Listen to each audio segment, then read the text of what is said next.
317 centimeters in feet? First of all, we need to know the value of 1 centimeter in feet.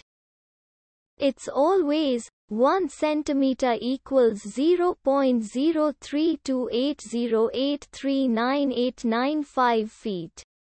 Now we have to multiply 0.03280839895 by 317.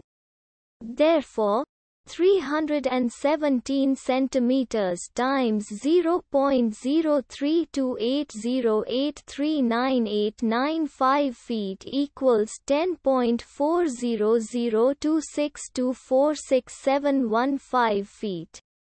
So, in other words, 317 centimeters equals 10.40026246715 feet. We hope you have enjoyed this video. Please like and subscribe to our channel for more videos like this.